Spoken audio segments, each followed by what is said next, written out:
Bonjour et bienvenue pour ce premier point d'actualité sur la SPIADI. Afin d'accroître et faciliter les échanges avec vous et en tenant compte des résultats du questionnaire de satisfaction que vous avez bien voulu remplir il y a quelques semaines, nous vous proposons un rendez-vous tous les 15 jours d'une demi-heure à 1 heure. Ce rendez-vous sera l'occasion de vous informer sur des points particuliers et de réaliser des formations ciblées. Pour notre premier rendez-vous, nous allons vous présenter les nouveautés du site, les pages outils et valorisation, et plus particulièrement les fiches techniques et le kit de formation Lily. Nous ferons également un rappel concernant l'enquête REA Explore. Lorsque vous vous rendez sur le site de la SPIADI, vous pouvez voir au niveau du bandeau en haut de l'écran les deux nouvelles pages outils et valorisation. Nous allons dans un premier temps découvrir la page outils.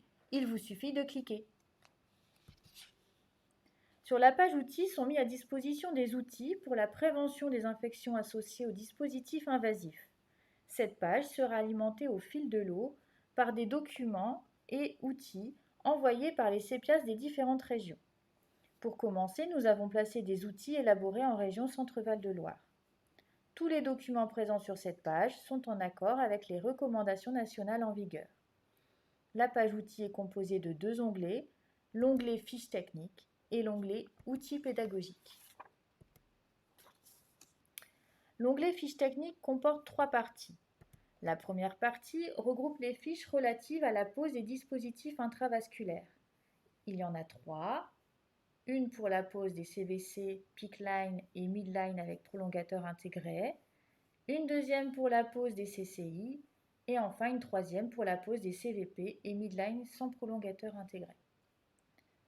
La deuxième partie regroupe les fiches relatives aux manipulations des dispositifs intravasculaires et à la gestion des lignes. Pour les CVC, PICC-Line, CCI et Midline avec prolongateur intégré, vous avez trois fiches. Une pour les manipulations, une pour la réfection de pansement et une pour le retrait. Vous avez ensuite une fiche pour la pose et la dépose d'aiguilles sur CCI et enfin une dernière fiche regroupant les manipulations, la gestion des lignes et le retrait pour les CVP et Midline sans prolongateur intégré.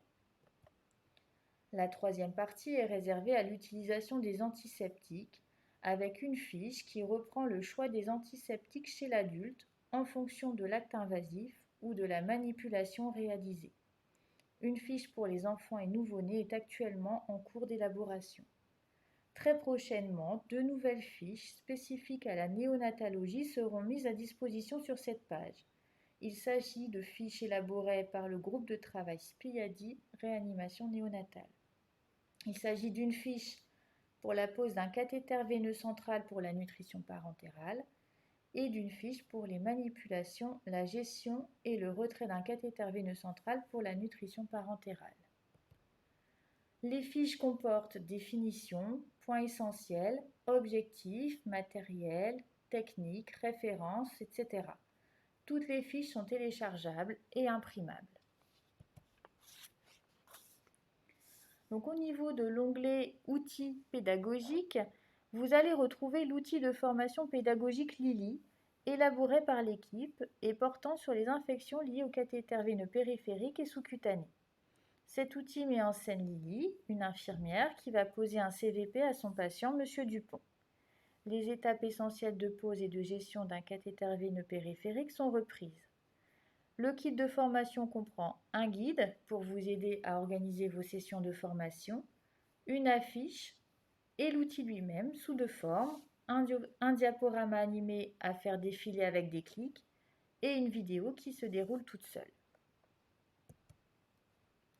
Donc c'est un outil pédagogique clé en main, c'est-à-dire si vous, établissement, détectez un besoin en formation au sein d'un des services de votre établissement, en collaboration avec les responsables de service, vous pouvez organiser une formation auprès des personnels qui posent des CVP.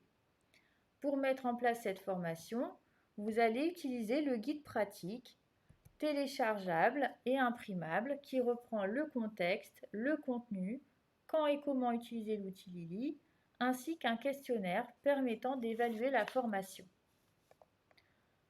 Pour annoncer la venue pour annoncer la formation quelques jours avant auprès des professionnels, vous avez à disposition une affiche, telle une affiche de cinéma, téléchargeable et imprimable. Vous pourrez y préciser la date, le lieu et l'heure de la formation. Cette affiche comporte également un QR code permettant d'accéder directement à la vidéo. Pour réaliser votre formation, vous avez deux possibilités. Organiser une session de formation courte, de 15 minutes environ, à l'aide du diaporama animé, à faire défiler avec des clics, ou bien de la vidéo. À l'issue du visionnage, vous réaliserez un débriefing, puis une évaluation de la formation à l'aide du questionnaire proposé dans le guide. Soit vous organisez cette formation en autonomie. Dans ce cas, les professionnels du service peuvent visionner la vidéo en scannant le QR code présent sur la fiche. Et puis, une semaine à 10 jours après le lancement de votre action, vous revenez dans le service pour le débriefing et l'évaluation. Attention, il est probable que le serveur de votre établissement bloque l'accès à la vidéo. Vous pourrez alors y accéder via un ordinateur détaché, une tablette ou un smartphone. Compte tenu des résultats des observations des pratiques en 2020 et de la non-conformité de l'utilisation des valves, avec une désinfection non conforme dans un cas sur deux, l'équipe a décidé que le deuxième outil porterait sur les valves bidirectionnelles. Vous retrouverez Lily pour ce nouvel épisode lors de la 3e journée nationale de la SPIADI, le 7 octobre prochain à Tours. La page valorisation permet de mettre en avant l'utilisation des données nationales issues de la surveillance des infections ou des observations des pratiques. Elle met également en avant le travail en collaboration entre l'équipe de la SPIADI, les équipes de recherche et les professionnels de terrain. Vous pourrez trouver sur cette page 3 onglets. Donc l'onglet communication qui va permettre de retrouver les différentes interventions de la SPIADI lors de congrès nationaux et internationaux. Elles sont classées par année et les supports de communication sont téléchargeables et imprimables. Le deuxième onglet regroupe les publications en fonction des revues dans lesquelles elles sont publiées et l'année de parution. Les personnes ayant contribué à l'obtention des données sont citées systématiquement comme co-auteurs. Les publications sont également téléchargeables et imprimables. Le dernier onglet, l'onglet Collaboration, est une invitation de la mission SPIADI aux équipes de recherche afin que les données produites par la mission puissent être valorisées le plus possible.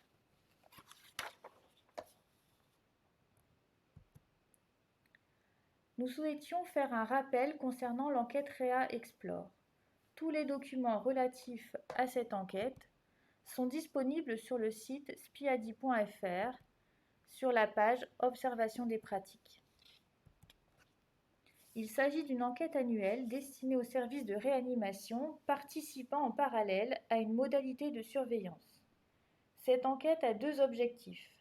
Faire le point sur la mise en œuvre des mesures de prévention des bactériémies liées au cathéter dans les services de réanimation et d'autre part d'explorer les caractéristiques de l'un des principaux pathogènes responsables de ces bactériémies, Staphylococcus aureus. Certaines mesures de prévention des bactériémies liées au cathéter sont connues et consensuelles, d'autres moins. Le premier objectif de cette enquête est de réaliser un état des lieux des pratiques en matière de prévention des bactériémies liées au cathéter. Cet état des lieux est réalisé par le remplissage d'une fiche par service participant qui va renseigner sur la mise en place effective de ces mesures au quotidien dans les services. Le deuxième objectif est d'étudier les staphylocoques responsables des bactériémies en réanimation. Nous allons étudier leur sensibilité aux antibiotiques, aux antiseptiques, leur appartenance aux différents clones et leur aptitude à produire du biofilm.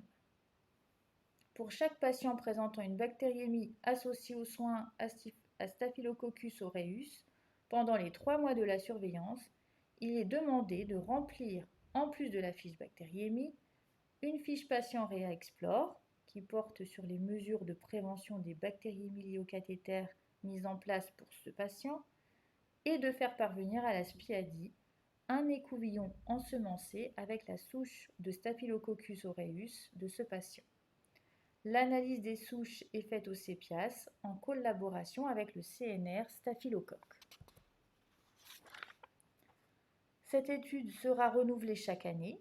Elle nous servira d'outil de pilotage de l'amélioration continue dans les services participants. Cet état des lieux va nous permettre de mieux connaître les mesures de prévention des bactéries miliocathétères effectivement mises en place et Staphylococcus aureus. Les résultats de cette enquête seront présentés à la suite de la conférence du professeur Timsit le 7 octobre lors de la 3e journée de la SPIADI. L'équipe de la SPIADI vous remercie et vous donne rendez-vous pour son prochain point d'actualité le 17 juin à 14 h pour vous présenter les fiches techniques spécifiques à la néonatologie, le module de clôture du programme de la SPIADI avec ses nouveautés et enfin les résultats du questionnaire de satisfaction du programme SPIADI 2020. Nous vous remercions et à bientôt.